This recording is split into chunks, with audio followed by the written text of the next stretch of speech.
¿Qué es la grandeza? Hay muchas definiciones, pero hay una que me gusta mucho personalmente, dicha por Mike Tyson.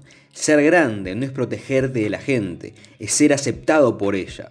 Una posición como la del arquero es ciertamente solitaria. Como sabemos, probablemente es la más importante. Los futbolistas cometen errores todos los partidos, pero el que se encuentre en el arco es consciente de que es el único que si tiene la más mínima equivocación, todo el esfuerzo propio y de sus compañeros se puede ir al retrete. No importan sus intenciones o intentos, si no sos útil, serás masacrado por la crítica más sucia, inclusive si tuviste un buen partido. Todas las posiciones pueden ser acompañadas al fin y al cabo, repartidas en responsabilidad mejor dicho.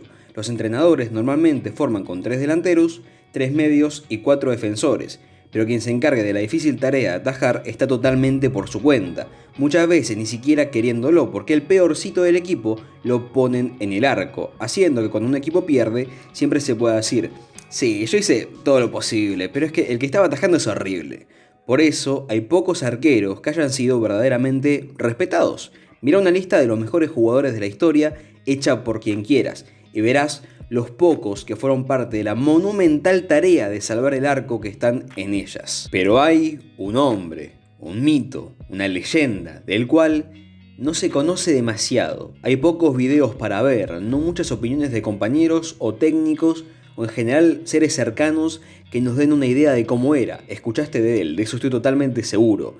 Alguien que hizo que millones de personas alrededor de todo el mundo quieran ser arqueros. Un revolucionario, un emblema de la portería, un pilar y pionero de la posición de arquero, Lev Yashin. Seguramente quieras saber su historia, logros y curiosidades, y por eso entraste a este video. Te invito a suscribirte porque voy a estar haciendo más contenido como este. Yo soy Mati YouTube y hoy hablaremos de la araña negra. Lo primero es saber que la vida hizo todo para que Lev no pudiese ser futbolista. Desde niño tuvo que trabajar en fábricas, con miedo a la muerte, me escucharon bien, sin saber si viviría otro día porque la Segunda Guerra Mundial había comenzado. Los niños trabajaban incontables horas, ayudando con el armamento, mal alimentados, con frío y perdiendo la inocencia de repente y de forma totalmente injusta. A pesar de que le gustaba mucho jugar a la pelota desde chico, Yashin comprendió su responsabilidad e inclusive tuvo que dejar el deporte por completo en un punto,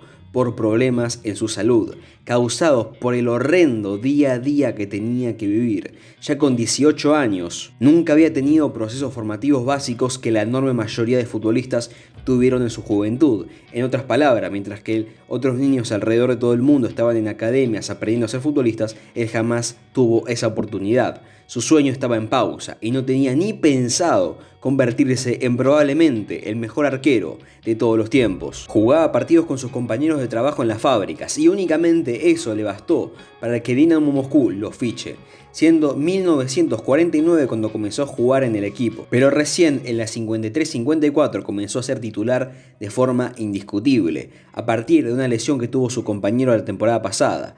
Para entender lo increíble que fue este jugador hay que saber algo. Los porteros siempre fueron minimizados, a los delanteros siempre se les dio más prestigio, importancia, dinero, fama, todo lo bueno va a los metegoles, mientras que vas bajando en posiciones también se les va bajando las cosas lindas que se les caracterizan.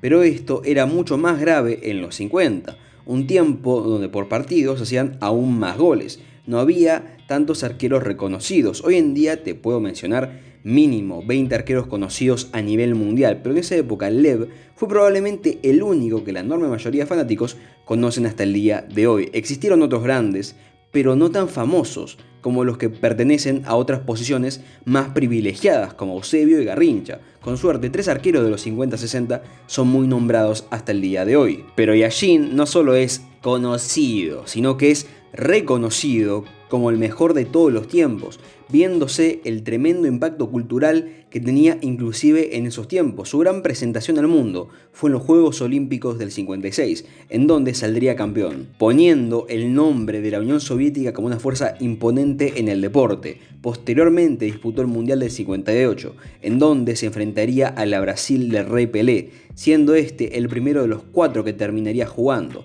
Hasta el día de hoy, las personas que lo vieron jugar esas competiciones hablan maravillas de este mito de la portería de la época, pero su efectividad hizo que se cambie totalmente el concepto drásticamente de lo que tenía que hacer un arquero, de lo que era mínimo para poder ser considerado bueno en esta posición.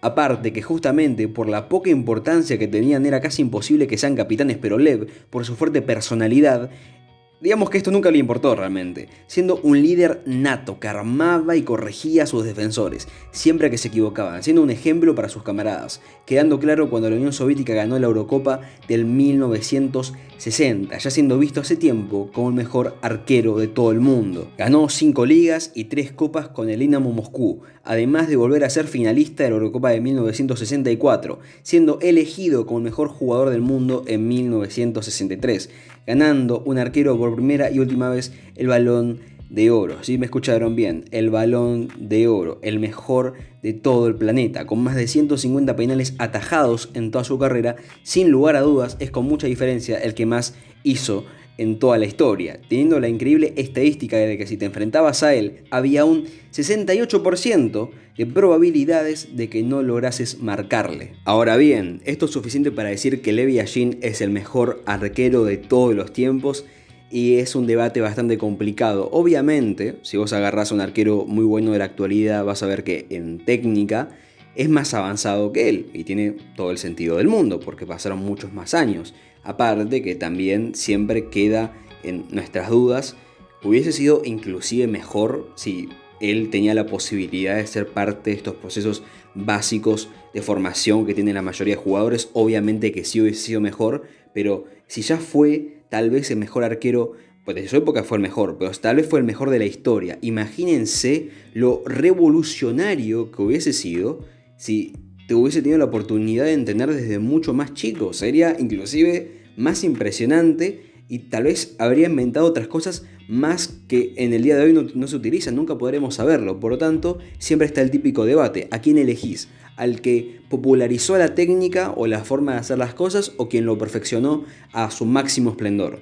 Personalmente, yo me suelo quedar con el que agarró algo que ya existía y lo hizo casi perfecto, antes que el que terminó formándolo, porque a fin de cuentas tienen ventaja, obviamente, pero son mucho más completos, tienen mucha ventaja. Lev, por otro lado, tenía toda la ventaja del mundo, ¿no? Pero a pesar de tener esas evidentes situaciones que los terminan beneficiando por los completos que son y por cómo modifican el juego, yo me suelo quedar más con los Casillas, Buffon, Neuer, etc. Una cantidad, Van der Sar, una cantidad increíble de buenos arqueros, pero Lev no tiene que ser, obviamente, menospreciado por todo lo que hizo, poniéndolo como mínimo en un top 5, un futbolista fantástico, muchísimo más para los tiempos que eran, donde siempre ser arquero es difícil, pero ahí era el triple de difícil, y el tipo logró hacer todo lo que podía hacer en sus manos, hasta logró sacar a la Unión Soviética campeona de una Eurocopa y llevarlos a otra final. Una completa locura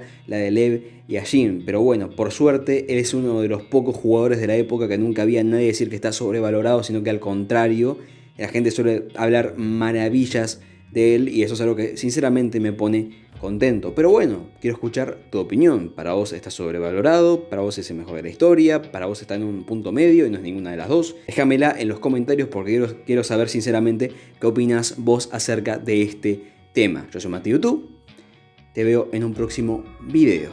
Chao, chao.